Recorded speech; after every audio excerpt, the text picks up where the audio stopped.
Delhi assembly इंतखाबात के नतीजों ने आम आदमी पार्टी के कामों पर मुहर लगा दी, लेकिन इस दौरान आम आदमी पार्टी की जानिब से जिन 5 मुस्लिम उम्मीदवारों को मैदान में उतारा गया था, उन्होंने न सिर्फ फतह हासिल की, उनके मुखालफिन की जमानतें भी जब्त हो गईं।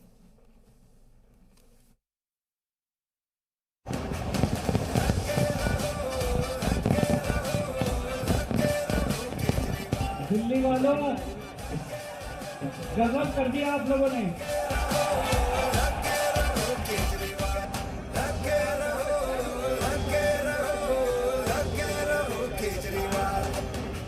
I love you. Delhi assembly इंतखाब के मंगल को आए नतीजों से लगता है कि दिल्ली में अक़लियती मुस्लिम तबके की पहली पसंद अरविंद केजरीवाल और उनकी आम आदमी पार्टी ही रही।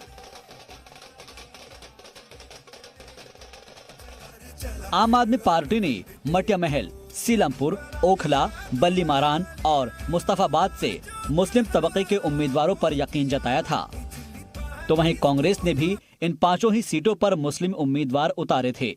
लेकिन नताइज के दिन आपके सभी 5 मुस्लिम उम्मीदवार बड़े फर्क से जीते हैं, जबकि कांग्रेस के 5 मुसलमान उम्मीदवारों की जमानत जब्त हो गई। ओखला से आम आदमी पार्टी के उम्मीदवार और दिल्ली वक्फ बोर्ड के सदर अमानतुल्लाह खान को 1,30,367 यानी 66.03% वोट मिले हैं। अमानतुल्लाह खान ने बीजेपी के ब्रह्म सिंह को तकरीबन 71,827 वोटों से शिकस्त दी, जबकि इसी सीट से कांग्रेस के टिकट पर 4 बार असेंबली पहुंचे और फिर राज्यसभा रुकन भी रहे परवेज हाशमी को महज 5,123 यानी 2.59% वोट ही मिले हैं। ये बात भी काबिल गौर है कि शाहीन बाग का इलाका ओखला असेंबली हल्के में ही आता है, जहां करीब 2 महीने से CAA, NRC और NPR के खिलाफ ख्वातीन समेत बड़ी तादाद में लोगों का मुजाहरा चल रहा है। वहीं 2013 तक कांग्रेस का गढ़ रही सीलमपुर सीट से आम आदमी पार्टी उम्मीदवार अब्दुल रहमान को 72,694 यानी 56.05% वोट मिले हैं। वो अपने मुखालिफ बीजेपी के कौशल कुमार मिश्रा से 36,920 वोटों से जीत गए हैं, तो वहीं 1993 से 2015 तक लगातार MLA रहे कांग्रेस के उम्मीदवार चौधरी मतीन अहमद तीसरे नंबर पर रहे। उन्हें 20,247 यानी 15.61% वोट मिले।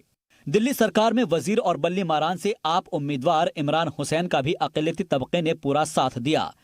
इमरान हुसैन को 65,644 वोट मिले, जो 64.65% थे, और वो बीजेपी की उम्मीदवार लता से 36,172 वोटों के फासले से जीत गए।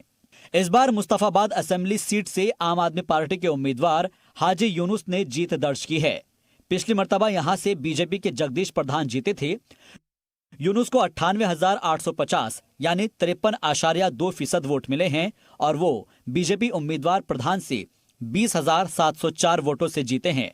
इस सीट से 2008 और 2013 का चुनाव कांग्रेस के टिकट पर जीतने वाले हसन अहमद के बेटे अली मेहदी को 5,363 वोट ही मिले हैं। वहीं मटिया महल सीट से आम आदमी पार्टी के उम्मीदवार शोएब इकबाल को 67,282 यानी 75.96% वोट मिले हैं। चुनाव से ठीक पहले पार्टी में शामिल हुए शोएब इकबाल बीजेपी के रविंद्र गुप्ता से 50,241 वोटों से कामयाब हुए, जबकि कांग्रेस के उम्मीदवार मिर्जा जावेद अली को 3,409 वोट मिले हैं। शोएब इकबाल 6ठी मर्तबा असेंबली पहुंचे हैं। कुल मिलाकर आम आदमी पार्टी ने पूरे इंतखाब में सिर्फ 5 ही असेंबली सीटों पर मुसलमान उम्मीदवारों पर यकीन जताया था और 5 ही उम्मीदवारों ने बड़े फर्क के साथ जीत दर्ज करके आम आदमी पार्टी का परचम बुलंद किया है। ब्यूरो रिपोर्ट, जी मीडिया।